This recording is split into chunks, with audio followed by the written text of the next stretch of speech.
Hello అందరికీ welcome back to శ్రీవాణీస్ kitchen. ఈరోజు మన కిచెన్లో చేసుకోబోయే పర్ఫెక్ట్ రెసిపీ వచ్చేసి పంజాబీ స్టైల్ ఆలూ పరాటా అండి.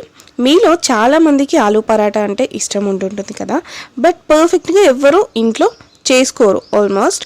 నేను ఈరోజు దీనికోసం పర్ఫెక్ట్ రెసిపీ చూపించబోతున్నాను. వీడియోని స్కిప్ చేయకుండా చూసేయండి.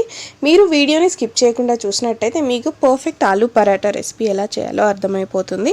అండ్ మీరు ఇంకా మన ఛానల్ని సబ్స్క్రైబ్ చేసుకున్నట్లయితే ప్లీజ్ తొందరగా సబ్స్క్రైబ్ చేసేసుకోండి. అండ్ లైక్ చేయడం మాత్రం మర్చిపోద్దు. మీరు ఇచ్చే ఒక్కొక్క లైక్ నాకు చాలా సపోర్ట్ని ఇస్తుంది.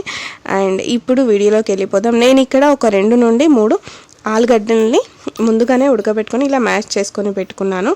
అందులోకి కొద్దిగా ఉప్పు, కొద్దిగా కారం, అండ్ ఒక 2-3 పచ్చిమిరపకాయలు, అండ్ ఒక ఉల్లిపాయ, అండ్ సన్నగా తరిగేసి పెట్టుకున్న కొత్తిమీర, కొద్దిగా ధనియాల పొడి వేసేసుకొని మంచిగా ఇలా కలిపేసేసుకోండి.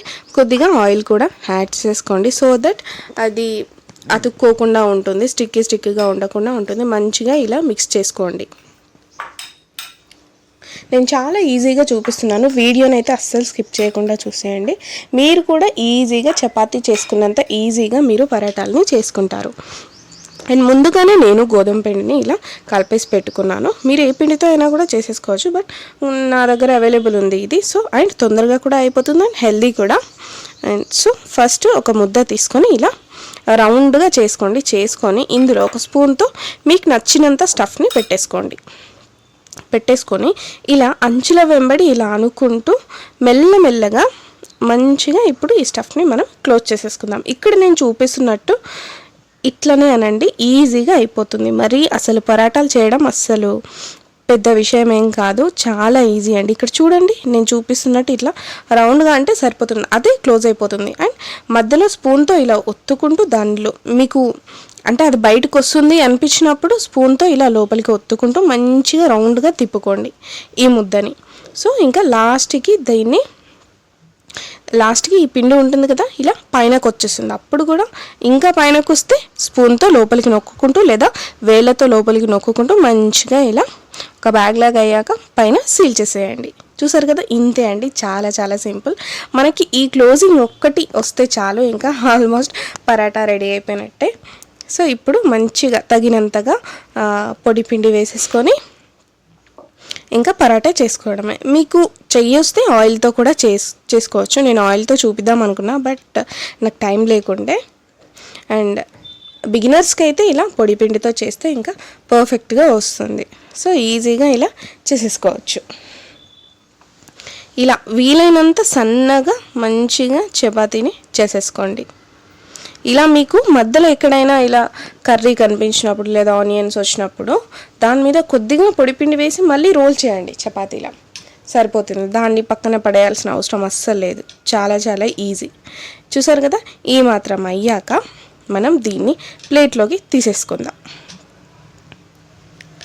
మీకు ఎంత వీలైతే అంత పల్చగా చేసుకోండి పరాటాని, మంచిగా పొంగితే పర్ఫెక్ట్గా వస్తాయి. టేస్ట్ అయితే బాగుంటుంది. ఇట్లా చేసుకుంటే ఇంకా అసలు వేరే కర్రీ కూడా అసలు అవసరమే లేదు, డైరెక్ట్గా పరాటాలని తినేయచ్చు. పిల్లలకి బాక్స్లోకి కానీ, మీ హస్బెండ్స్కి ఆఫీస్కి వెళ్ళేటప్పుడు, అండ్ స్నాక్స్కి, నైట్ డిన్నర్కి, మార్నింగ్ బ్రేక్ఫాస్ట్ డిన్నర్ అని ఏం లేదు, ఎప్పుడైనా చేసేసుకొని తినేయచ్చు. అండ్ మెయిన్గా ట్రైన్ జర్నీలు ఉన్నప్పుడు ఇట్లాంటి రెసిపీస్ చేసుకుంటే ఇంకా పర్ఫెక్ట్గా తొందర అయిపోతుంది. పెద్దగా మనకి లంచ్ క్యారేజెస్ ఎక్కువగా పెట్టాల్సిన పని ఉండదు, ఈజీగా అయిపోతుంది కర్రీస్ కట్టకుండా. చూస్తున్నారు కదా, నెక్స్ట్ పరోటాను కూడా ఇట్లనే ఈజీగా ఈ బ్యాగ్ని క్లోజ్ చేసుకుంటూ ఆ స్టఫ్ని లోపలికి అనుకుంటూ ఇలా ఒత్తేసుకుంటే సరిపోతుంది. ఇలా చూస్తున్నారు కదా, పర్ఫెక్ట్గా క్లోజ్ చేయండి. క్లోజ్ చేస్తే ఇంకా మనకి పరోటా ముద్ద రెడీ అయినట్టే. మళ్ళీ దీన్ని ఈ పొడిపిండిలో ముంచేసి కింద కొద్దిగా పొడిపిండి వేసేసి నెక్స్ట్ చపాతీలా చేసుకోవడమే.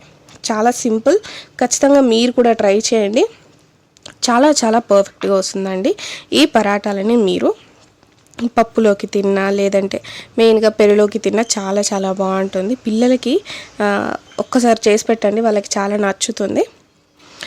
ఎక్కువగా పిల్లలు ఏంటంటే లంచ్ బాక్స్ తినరు, రిటర్న్ ఇంటికి తీసుకొచ్చేయడం ఇట్లాంటివి చేస్తుంటారు. అంటే వాళ్ళు ఎక్కువ అన్నం తినడానికి ఇష్టపడరు కదా. సో హెల్తీగా వాళ్ళకి ఒకసారి ఇట్లా చేసి పెట్టండి, వాళ్ళు ఇష్టంగా తింటారు అండ్ హెల్త్కి కూడా మంచిది కదా. అండ్ ఈ ఆలు ప్లేస్లో మీకు నచ్చినవి లైక్ తోటకూర కానీ ఆకుకూరలు ఇట్లా పెట్టి కూడా చేయొచ్చు. నేను ముందు ఆ రెసిపీస్ కూడా చూపిస్తాను. మీకు ఇంకేదైనా రెసిపీ కావాలంటే కామెంట్ సెక్షన్లో కామెంట్ చేసేయండి, ఖచ్చితంగా చేసి చూపిస్తాను. చూసారు కదా, ఇట్లనే వీలైనంత సన్నగా మనం పరాటాని చేసుకుంటే ఇంకా అంతే అండి, మనకి పరాటాలు అయిపోయినట్టే. ఇప్పుడు ఒక ప్యాన్ తీసేసుకొని ఆయిల్ ఏం వేయకుండానే మనం చేసి పెట్టుకున్న పరాటాని ఇలా ప్యాన్ మీదకి వేసేసుకోండి.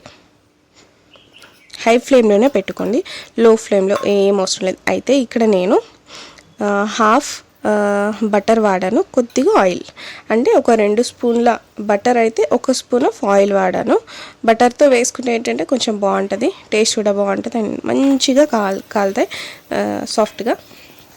మనకి చాలాసేపు మెత్తగా ఉంటుంది, అస్సలు గట్టిపడవండి.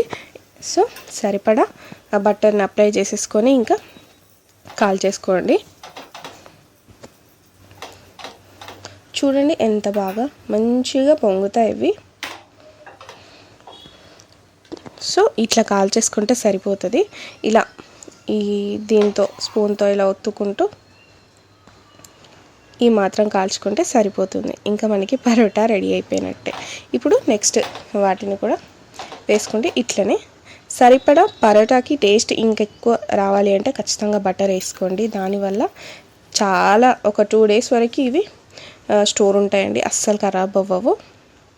బట్ ఎండాకాలం కాబట్టి కొంచెం ఒక 1 day ఉంటాయి అంతే, ఎందుకంటే లోపల ఆలు ఉంది కదా అట్లా.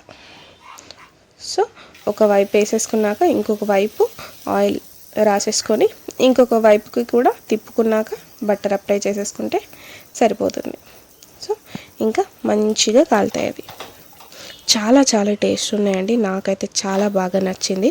ఖచ్చితంగా మీరు కూడా ట్రై చేస్తారని అనుకుంటున్నా. ఈ వీడియో కనుక మీకు నచ్చినట్టయితే మీ ఫ్రెండ్స్ అండ్ ఫ్యామిలీకి షేర్ చేయండి. ఇలాంటి మరెన్నో వీడియోస్ కోసం మన శ్రీవాణీస్ కిచెన్ని సబ్స్క్రైబ్ చేసుకోవడం మాత్రం మర్చిపోవద్దు. అండ్ మీకు ఇంకేదైనా రెసిపీస్ కావాలంటే కామెంట్ సెక్షన్లో కామెంట్ చేసేయండి, ఖచ్చితంగా చేసి చూపిస్తాను. ఇంతే అండి, థ్యాంక్ యూ ఫర్ వాచింగ్.